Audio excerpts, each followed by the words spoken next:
नमस्कार। आप देख रहे हैं अपना यूट्यूब चैनल सलीम पत्रकार रेवसा सीतापुर।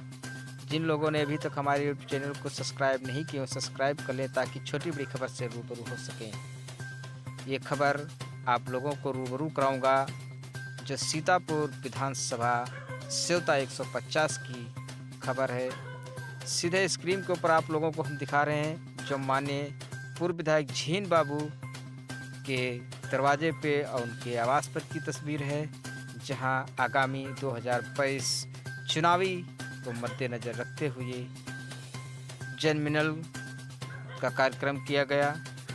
जनमिलन कार्यक्रम करते हुए सपा के कार्यकर्ताओं ने वहां पे सभी लोग एक दूसरे को हिदायत दी और अपील किया, और आप लोगों को सीधे स्क्रीन पे हम दिखाएंगे और आप लोगों के मुँह-ज़बानी बयान भी सुनाएंगे जो माननीय पूर्व विधायक झीन बाबू के पुत्र पवन सिंह ने क्या बोले और क्या कहा उन्होंने।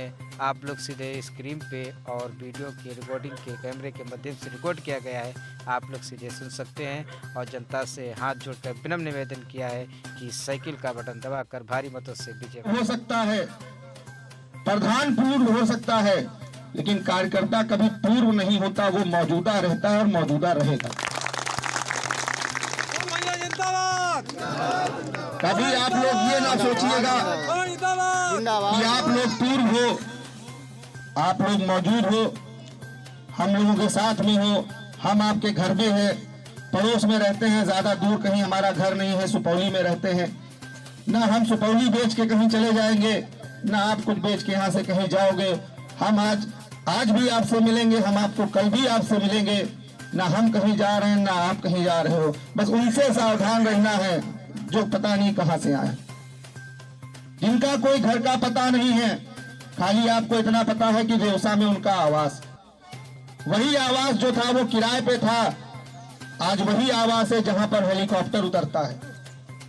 हेलीकॉप्टर हमारे वहां भी उतरा, लेकिन वो हमारे बाबा परबाबा की जमीन थी, वहां उतरा था। आप अपनी रेवसा, अपनी सेवता विधानसभा क्षेत्र में आप एक जमीन बता दीजिए कि 2 बीघा या 5 बीघा की आपके बाबा के या परबाबा के नाम है। एक भी अपने सेवता विधानसभा क्षेत्र में खाली बता दीजिए। और आज देख लीजिए 650 बीघा 5 साल में, 650 बीघा जो हमारे पिता ने 21 साल में नहीं कमाया, वो आपने 5 साल में 650 बीघा जमीन आपने कमा ली। रेवसा से चाहे आप चालाली रोड चले जाइए, रेवसा से चाहे आप महमूदाबाद रोड चले जाइए, रेवसा से चाहे आप बिस्वा रोड चले जाइए, रेवसा से चाहे आप तंबौर रोड चले जाइए, कोई ऐसी चारों तरफ रोड नहीं है जहां पे इनकी जमीन या जायदाद ना हो। आखिर ये कहां से आई, इसका कौन जवाब देगा? इसका जवाब तो उन्हीं को देना है। वो आपका पैसा है, इसका हिसाब कौन लेगा? उसका हिसाब आप लोग लेंगे।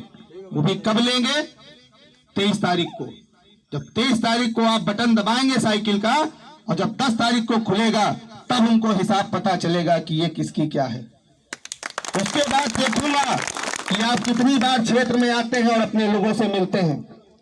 वो आपने गाना सुना होगा कि परदेसियों से ना अखियां मिलाना, परदेसियों को तो है एक दिन जाना। एक बार वो गाना सुनिएगा, उसके बाद 23 तारीख को मतदान करने जाइएगा। आपके बीच में मैं आया हूं, घर घर नहीं पहुंच पा रहा हूं क्योंकि हम सिर्फ 2 लोग हैं। पापा भी थोड़ा स्वास्थ्य नहीं ज्यादा ठीक रहता है, तो जहां तक हम पहुंच पाते हैं पहुंचते हैं। तो इसीलिए आपसे खाली हाथ जोड़ के निवेदन है कि इस बार आपके गांजर के लाल, आपके बीच का जो नेता है, ये चुनाव का परिणाम आप पर ही बहुत कुछ निर्भर करेगा। इसलिए हमारा आप सभी से यही निवेदन है कि क्षेत्र का ऐसा नायक आप अपने बीच में वापस लाइए जो वाकई आपका हमदर्द हो। आपका बनाए भले ही ना कुछ, लेकिन कम से कम आपका बिगाड़े ना। कम से कम ये तो ना सोचे कि ये इस क्षेत्र के हैं, ये इस गांव के हैं, ये सक्षम है तो लाओ इनको मैं मुकदमों से लाद दूं। ना जाने कितने मुकदमे इस विधानसभा क्षेत्र में युवाओं पर कराए गए हैं। वो युवा किसी ना किसी का तो बेटा है ही है। हो सकता है यहाँ बैठे लोगों में से किसी का ना हो, लेकिन किसी का तो बेटा है। क्या उसको तकलीफ नहीं हो रही होगी? 20-20 साल के युवा इस विधानसभा क्षेत्र के 9-9 महीने से बाहर फरार हैं, इसलिए कि उन पर झूठे मुकदमे लिखवाए गए। और अपराध सिर्फ इतना कि उन्होंने माननीय जी की गलत विचारधारा और गलत बात का सोशल मीडिया के माध्यम से विरोध किया, तो ये लोकतंत्र है। मर्यादा में रहकर विरोध किया जा सकता है, अमर्यादित ना हो लेकिन मर्यादा में रहकर विरोध किया जा सकता है। और अगर हमने मर्यादा में रहकर विरोध किया है तो ये जो कुशासन आप हमारे ऊपर कर रहे हैं, इसका आपको बहुत जल्दी परिणाम मिलेगा और जनता ही देगी। मुझे यकीन ही नहीं बल्कि पूरा विश्वास है। आज पवन भैया इस क्षेत्र में आए हैं, वार्ड नंबर 77 से जिला पंचायत सदस्य भी हैं, लेकिन मैं आपसे वादा करके जाता हूं, मैं चुनाव के परिणाम पर आपसे वादा नहीं करता हूं। मैं पवन भैया की तरफ से आपसे वादा करके जाता हूं कि पक्की सड़क इस गांव तक जरूर आएगी, जिससे आपको कीचड़ से निजात मिल सके। परिणाम क्या है वो, क्योंकि बहुत सारे कार्यक्रम हैं, पवन भैया को भी जहांगीराबाद भी जाना है, इसलिए मैं चाहूंगा कि आप सभी दोनों हाथ ऊपर उठाकर पवन भैया को आशीर्वाद दें, दोनों हाथ ऊपर उठाकर पवन भैया को आशीर्वाद दें। बहुत बहुत धन्यवाद। जय समाजवाद, जय अखिलेश। चीजों के बारे में उन्होंने बताया और वास्तव में ये पूर्वा जितने छोटे हैं शिक्षा में उतने ही मजबूत हैं। इसी क्रम में हमारे बीच जमील जी जो पूर्व प्रधान रहे हैं हरियापुर नेवादा से, एक चेयर उधर से आ चुके हैं, उनका भी स्वागत अभिनंदन है।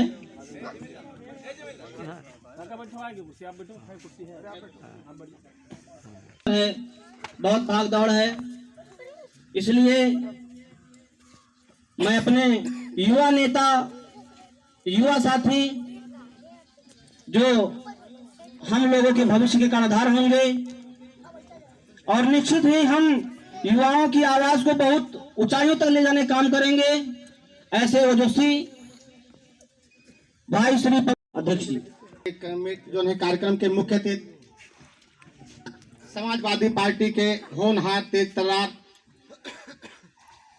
जिला पंचायत सदस्य और भावी नेता पवन सिंह जी, समाजवादी पार्टी के प्रदेश सचिव श्याम जी शुक्ला, प्रदीप सिंह जी, सम्मानित समाजवादी पार्टी के आए हुए जुझारू कार्यकर्ता, सबका बहुत बहुत धन्यवाद, बहुत बहुत आभार और बहुत बहुत बधाई। साथियों, 15 दिन के बाद मतदान होना है। 23 तारीख को उत्तर प्रदेश की बहुत बड़ी पंचायत का चुनाव होना है, जिसमें 5 साल भारतीय जनता पार्टी के कुशासन का हिसाब होना है और फिर 5 साल आगे जाना है। 5 साल के लिए आप अपने क्षेत्र का विकास, नेतृत्व, महंगाई, भ्रष्टाचार, इस भीषण ठंड में खेतों में पड़े रह करके अपने फसलों को बचा रहे हैं, इसका भी जवाब आप लोगों को देना है। साथियों, मैं आप लोगों को बताना चाहता हूं कि 5 साल में सबसे बड़ी अगर बदहाली हुई है तो किसानों की हुई है, नौजवानों की हुई है, दलितों पिछड़ों की हुई है। आप लोग बहुत ज्यादा सताए गए हैं, बहुत ज्यादा अपमानित किए गए हैं, इसका भी आप लोगों को बदला लेना है।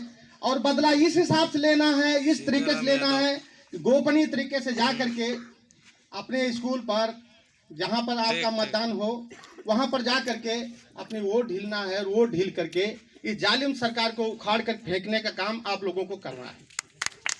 साथियों, यदि इस बार चूक गए तो हो सकता है कि जो संविधान बना था, डॉक्टर भीमराव अंबेडकर ने संविधान बनाया था, जिसके बदौलत आप हम सबको अधिकार मिला है, चाहे पंच से लेकर के प्रधानमंत्री जो बनते हैं, राष्ट्रपति बनते हैं, आप ही की देन है। आप वोट दे करके सबको निर्वाचित करते हैं और वो उच्च सदन तक जाते हैं।